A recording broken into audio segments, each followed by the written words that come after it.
layan lagi. Doi layan tak ada lagi. Bolehlah cari David.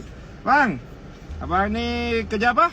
Cikgu. Government kan swasta? Government man. Okey, abang ni jumpa saya di TikTok kan bang? Ya. So ni sudah mau raya, duit abang mau pakai duit ni untuk apa bang?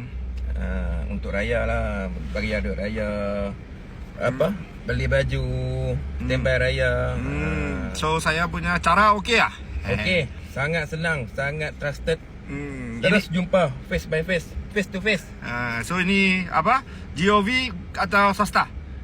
JOB. Government kan? Yes. Ni kerajaan punya cikgu. Cikgu sudah okey mak. Pasal korang takut saya scammer.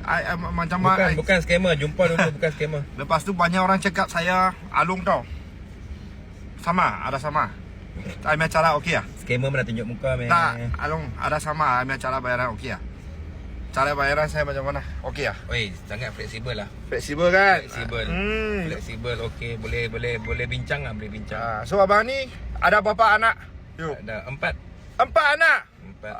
Alamak, abang sudah ambil 2 saja. Okay.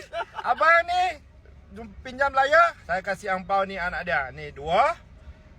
Ambil dulu. Lagi 1 ada lah, 3 lah. 1 lagi angpau ni, angpau.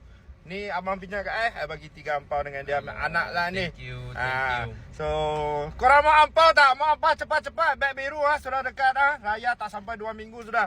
So, mau kena cepat-cepat kan bang? Betul. Senang. Senang urusan kan? Ya, senang. Okay. So, korang apa-apa tu klik beg biru, apply dengan saya. Itu saja. Okay ya guys?